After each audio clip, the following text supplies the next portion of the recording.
As Marcus Aurelius, I write to you, reader, from the twilight of my years, pondering the intricate fabric of human relationships. Much as the philosophers of my time meditated on the nature of the cosmos and the soul, I too have reflected on the peculiar dance we perform in our interactions, a dance that sometimes weaves together reality and illusion. There is a concept introduced centuries after my reign, a notion they call the shared fantasy, a framework for understanding the narratives we create in our relationships. Let us consider this through the lens of reason and virtue, drawing from the wisdom of history and the principles of Stoicism. In essence, the shared fantasy is the story we build with another, a narrative that binds us, offering meaning and structure. Imagine for a moment two friends engaging in a game. One pretends to be an orc, the other a wizard. Together, they immerse themselves in a shared illusion for the pleasure of the play. This harmless construction mirrors the way we craft a tale of friendship, love, or purpose in our connections with others. At this level, it is a neutral endeavor, one rooted in mutual agreement and shared joy. But shared fantasies are not confined to the realm of play or games. They manifest in the deeper stories we tell about our relationships.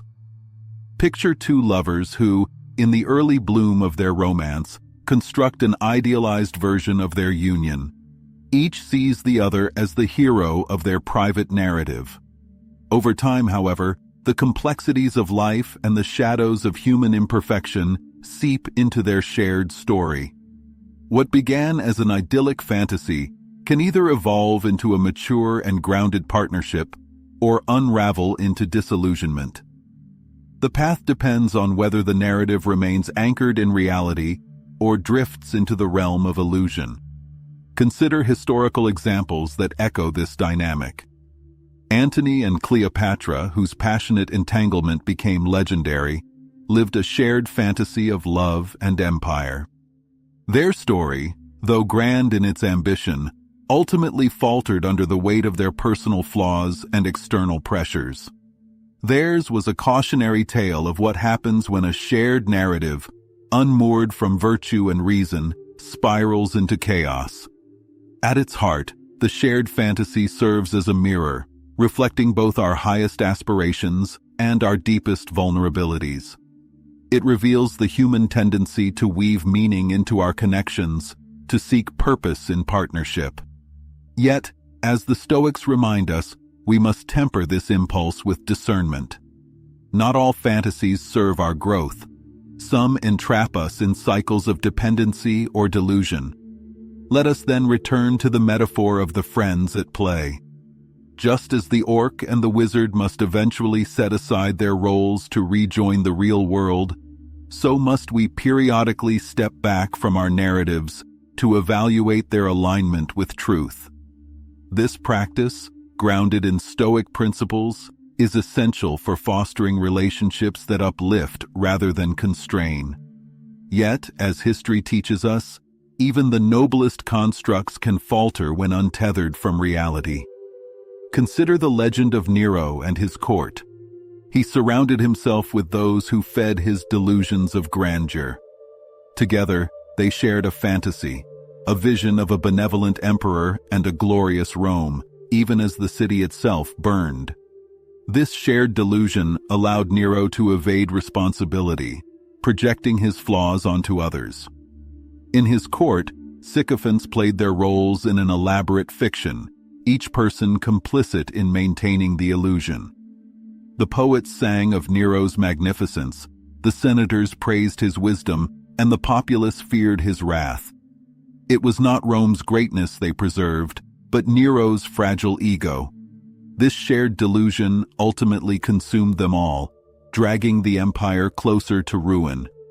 Here, we encounter the shadow creeping into the shared fantasy, the distortion of truth, and the abdication of accountability. Such shadows grow unchecked when there is no grounding in virtue or reason. In Nero's case, his inability to face his inadequacies led to the creation of a world where blame could always be shifted, and flaws could be hidden. The fires that consumed Rome were a tragic manifestation of this distorted narrative, a literal and symbolic conflagration of an empire lost in its fantasies. The Stoic mind must be vigilant against such shadows. In our daily lives, we too build stories with those we love. The story of us, as some might term it, can be an anchor or a chain. If grounded in virtue, truth, justice, courage, and temperance, this shared narrative can elevate us. Such stories have the power to fortify relationships, bringing a sense of unity and shared purpose. Yet, we must recognize that when these narratives drift into falsehood or become a means of escaping reality, they risk creating illusions that entangle rather than liberate. Consider the example of a family navigating hardship. A shared narrative of resilience and mutual support can be a source of immense strength, turning adversity into an opportunity for growth.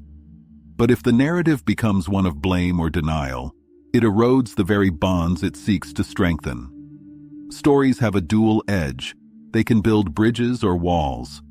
If the shared fantasy becomes a veil to shield us from reality or an indulgence in falsehood, it invites chaos and suffering.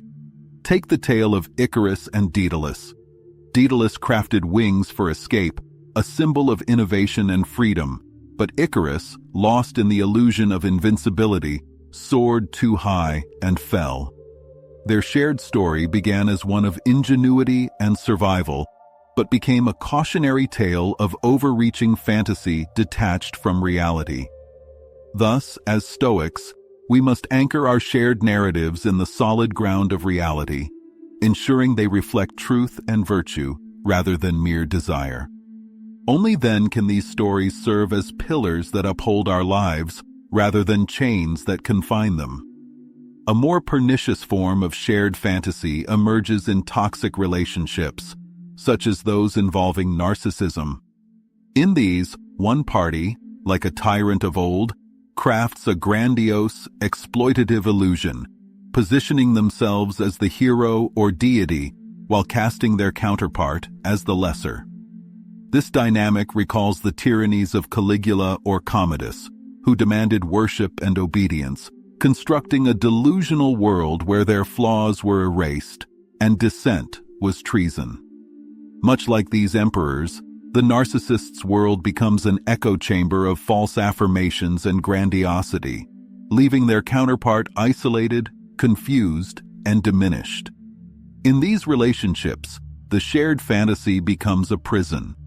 The narcissist weaves a narrative where they are the savior, the victim, or the unparalleled genius, and the other person is relegated to the role of supporter, servant, or scapegoat. This dynamic erodes the target's sense of self, as their own reality is overwritten by the narcissist's distortion. Historical parallels abound. Think of Cleopatra's manipulation of political alliances, or the way Emperor Domitian surrounded himself with flatterers, silencing dissent and fostering an environment of fear and compliance. For the victim, escape requires an awakening, a breaking of the spell. Yet, this is no simple feat. Even after the physical relationship ends, the shared fantasy can linger, like the haunting echoes of a collapsed empire. It takes courage and deliberate effort to dismantle the false narrative, to rebuild one's identity, and to reclaim the truth obscured by the illusion. As Stoics, we are called to observe such dynamics with clarity and to guard against them in our own lives. Narcissistic fantasies thrive on projection, manipulation, and denial of reality, qualities that run counter to the Stoic pursuit of truth and virtue. To resist their pull, one must cultivate self-awareness and the strength to confront uncomfortable truths. Epictetus reminds us, if you want to improve, be content to be thought foolish and stupid. Such humility is a shield against the narcissist's grandiose narratives. Let us also remember that these dynamics, while destructive, are not invincible. The power of reason, the support of true friends, and the practice of Stoic principles can dismantle even the most insidious shared fantasy. Like a storm that clears the air, facing the truth restores clarity and paves the way for authentic connection and growth. To the one ensnared in such a fantasy, the escape is not merely physical, but psychological. The chains are not forged of iron, but of belief, of stories so deeply interwoven with identity that they feel immutable. Even when the relationship ends, the narrative persists, much like the memory of Rome's despotism lingered long after the tyrant's fall. This lingering is not mere nostalgia, but an insidious force, coloring one's perceptions and decisions, making the past feel like a present reality. The victim's recovery demands an unraveling of the illusion, a painstaking journey into the depths of their psyche to confront the falsehoods embedded within. It requires the courage to question, the patience to endure the discomfort of unlearning, and the resolve to rebuild. This process is not swift. It mirrors the work of rebuilding a city after its devastation, brick by brick, stone by stone, with care and intention. Only through this deliberate reawakening of the self can one emerge stronger, untethered from the chains of a distorted past, and ready to embrace the clarity of reason and the virtue of truth. Reflect, reader, on the lessons of the Stoics. We are architects of our perceptions, builders of the inner citadel that shields us from the chaos of the world. Epictetus reminds us that it is not events that disturb us, but our judgments of them. To reclaim freedom from a toxic shared fantasy, one must carefully examine these judgments, disentangling reality from illusion. This task is no mere intellectual exercise, it is an act of courage and perseverance, for the shadow lurks in all of us. It hides in the corners of our unexamined beliefs and in the narratives we adopt without question. Yet, as I have written in my meditations, look well into thyself. There is a source of strength which will always spring up if thou wilt always look. The act of self-reflection is not a retreat, but an advance, a deliberate step into the heart of our inner world where true power resides. Here, we must ask ourselves the hard questions. What illusions do I cling to? What truths am I avoiding? By stripping away the falsehoods, we discover that our strength lies not in the external world, but in the clarity of our own minds. This journey, though arduous, is the path to freedom, for it is only by knowing ourselves that we can dismantle the chains of illusion and stand steadfast in the face of life's challenges. Historical examples abound of those who rose above the distortions of shared fantasies.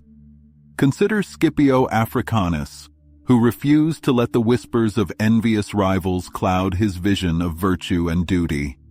He lived not for the approval of the crowd, but for the integrity of his soul. Scipio's victories in battle and his restraint in power exemplified his commitment to a narrative grounded in virtue rather than ambition. When others sought to embroil him in petty rivalries, he remained steadfast, knowing that his true legacy lay in his adherence to justice and wisdom. Or think of Cincinnatus, who relinquished power willingly, refusing to be ensnared by the fantasy of his indispensability. Called to lead Rome as dictator during a crisis, he accepted the role not out of a desire for power, but out of duty. When the crisis passed, he stepped down, returning to his farm and rejecting the allure of prolonged authority. Cincinnatus's humility reminds us that shared fantasies of grandeur often entrap leaders, yet true strength lies in knowing when to let go. His story, passed down through generations, became a symbol of leadership guided by service and virtue rather than ego. These figures teach us that to navigate shared fantasies, we must anchor ourselves in higher principles. Whether confronted with the temptations of power, fame, or false narratives spun by others, the ability to discern what is true and virtuous becomes our most reliable compass. Their examples are enduring beacons, illuminating the path for those who seek to rise above illusion and live with integrity. To navigate the shared fantasies of our lives, we must cultivate discernment, for these narratives are often the invisible threads that shape our interactions and decisions. Ask yourself, is this narrative rooted in virtue, or does it distort reality for the sake of comfort? Does it align with reason, or is it a convenient escape from the complexities of life? A shared fantasy, like fire, has the dual capacity to be either a tool or a destroyer. When wielded with wisdom and intention, it can illuminate the path, fostering understanding and mutual growth. It can strengthen bonds and inspire action. But left unchecked, it becomes a consuming force, blinding us to the truths we need to confront and leaving destruction in its wake. Reflect further. Does this narrative elevate both myself and the other, encouraging growth and connection? Or does it merely serve as a mask, hiding truths and perpetuating illusions that hinder progress? In the flames of a shared fantasy gone awry, the shadows of unmet expectations, miscommunication, and avoidance thrive.